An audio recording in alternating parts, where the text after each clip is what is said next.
Propose day, but কেউ একটা গোলাপ তো দূরের কথা গাঁদা ফুলও দিল না।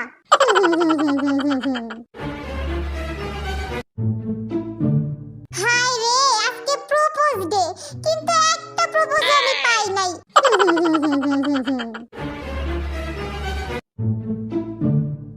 আজকে চকলেট ডেতে চকলেট তো দূরে থাক, কেউ একটা ক্যান্ডিও দিল না আমাকে।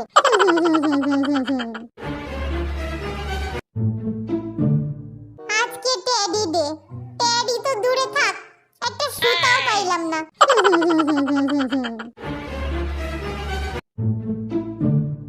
আজকে প্রমিস ডে, কেউ তো কোনো একটা প্রমিস করো আমাকে প্লিজ।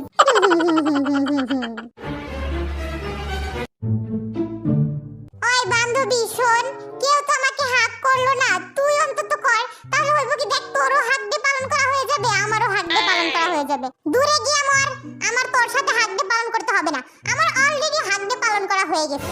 মানে তুই বুঝবি না বাচ্চু, তোর বোঝার বয়স হয়নি। কোন ডেতে যেহেতু কিছু পাই নাই, এই ডেতেও যে পাবো না এটাই স্বাভাবিক। এবার কিন্তু ধৈর্যের বাঁধ ভেঙে গেল। আমি এই কয়দিন ধরে খেয়াল করতেছি তুই প্রতিদিন খালি এমন করস। আমি একটা জিনিস নিয়ে আফসোস করি, আর তুই এমন ভাব দেখার জন্য তোর সাথে হইছে, তোরে তো কেউ কিছু দেয় নাই। তোকে কে বলছে যে আমাকে কেউ কিছু দেয় নাই বা আমি পাই নাই? তুই পাইছস মানে কে দিল তোরে? আমি তো দেখলাম না কাউরে দিতে তোরে। আমি তো পাইছি, আর শুধু একটা না, বরং প্রত্যেক ডেতে 11টা করে পাইছি। 11টা মানে কারা এই 11 জন? BTS and Blackpink member. যা ফালতু, আমি ভাবলাম কি আর তুই বললি কি? এটা তো অসম্ভব। কে বলেছে অসম্ভব? রোজ ডেতে আমি চোখ বন্ধ করার পর প্রথমে নামজন ওপ্পা এসে আমাকে উইশ করে আর কি সুন্দর গোলাপ আমার হাতে দেয়। তারপর জিন ওপ্পা, তারপর ইয়ঙ্গি ওপ্পা, তারপর জেহোপ ওপ্পা, তারপর জিমিন ওপ্পা, তারপর তেহিয়াং ওপ্পা, তারপর জাংকুক ওপ্পা। ও সরি, জাংকুককে তো আবার ওপ্পা ডাকলে রাগ করে। তারপর আসে জিসু আন্নি, তারপর জেনি আন্নি, তারপর লিসা আন্নি এবং সবশেষে রোজ আন্নি এসে আমাকে উইশ করে আর গোলাপ দেয়। এভাবেই প্রত্যেক ডেতে তারা আমার কাছে এসেছে, উইশ করেছে আর গিফট দিয়েছে। হাই খোদা, সিরিয়াসলি? আচ্ছা তাহলে তোর গিফটগুলো কই, দেখা তো আমাকে। আমি ওগুলা আমার মনের রাজ্যের রাজমহলের সিন্ধুকে রেখে দিয়েছি, যাকে তাকে দেখানো যাবে না। ও, সব ডেতেই ওরা তোকে সবকিছু দিয়েছে, তাহলে নিশ্চয়ই তারা তোকে হাগ আর কিসও দিয়েছে। না মানে ব্ল্যাকপিঙ্ক আর্মিরা দিয়েছে, বাট BTS ওপ্পারা ফ্লাইং হাগ আর ফ্লাইং কিস দিয়েছে। তারা তো জানে আমি মুসলিম গার্ল, তাই না? আমাকে টাচ করা যাবে না। আচ্ছা আমার বোন, তুই একটু বয়, আমি এক জায়গায় একটু ফোন দিই। হ্যালো পাবনা পাগলা গারো, শুনেন আমাদের একটা সিট লাগবে, আমার বান্ধবী পাগল হয়ে গেছে। শোন, তুই যাই ভাবিস না কেন, একমাত্র আর্মি আর ব্লিঙ্করাই বুঝবে আমি যেটা করেছি। আমরা তো একতরফা ভালোবাসি, তাই আমাদের সমস্ত ডেগুলা ইমাজিনেশনেই পালন করতে হয়। বুঝলাম, বাট কালকে তো ভ্যালেন্টাইন ডে, কালকে কি করবি? কালকে তো সবাই ঘুরতে বেরোবে তাদের পার্টনারদের নিয়ে, তুই তো এটা পারবি না। কালকের জন্য আমার একটা অন্যরকম প্ল্যান আছে, আমি কালকে একজনকে প্রপোজ করব। বুঝছি তো, তুই আবারও ইমাজিনেশনে ওই BTS কে প্রপোজ করবি। আরে না, ইন রিয়ালিটি আমি একজনকে সত্যি সত্যি প্রপোজ করব। তুই সিরিয়াসলি প্রপোজ করবি? কিন্তু কাকে?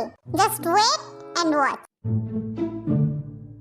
তোমায় অনেক দিন ধরেই বলতে চাচ্ছিলাম, বাট কখনো মুখ ফুটে বলতে পারিনি, তোমার ওই চাহনির ভয়ে যা আমার মুখ সেলাই করে দেয়।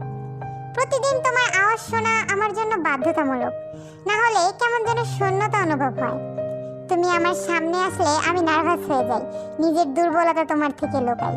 তুমি কথা বললে তো ভালোই, বাট না বললে কেমন যেন আমার প্রাণ যায়। আজ এই ভ্যালেন্টাইন ডেতে বলছি তোমায় ভালোবাসি, অনেক ভালোবাসি প্রিয় আম্মু তোমায়। এইটা আবার কোন নাটক লাগাই দিছস আজকে সকাল সকাল? নাটক না আম্মু, সত্যি তোমায় অনেক ভালোবাসি। আমনে যেই কথাটি কইয়া ভালোবাসা প্রকাশ করছেন, আমনের কি মনে হয় আমি এগুলা বুঝি নাই? যা ভাগেন তে। ইস আম্মু, তুমিও না, তোমারে প্রপোজ না কইরা আব্বুরে প্রপোজ করলে ভালো হইতো। এতক্ষণে 10 টাকা বাইর করে দিত চকলেট খাওয়ার লাইগা, যাই আব্বুর কাছেই যাই। ও এইবার বুঝলাম, 10 টাকার লাইগা এত নাটক আমনের, তাই না? তাই তো কই, সকাল সকাল আম্মুর প্রতি এত ভালোবাসা কোন থেকে উতলাইতাছে? যাই হোক, ওই টেবিলের ড্রয়ারে দেখ 100 টাকা রাখা আছে। হ্যাঁ, তুমি আমারে 100 টাকা দিতাছো? হইছে, আর দাঁত কেমন লাগবো না, যা টাকাটা নিয়ে গিয়া পড়তে পার। কি যে কও না, আজকে ভ্যালেন্টাইন ডে, আজকে আমি পড়তে বসবো না। ডাল গুডনি চিনোস? আবার জিগা, ছোটবেলা হবে না, আমি যাচ্ছি পড়তে।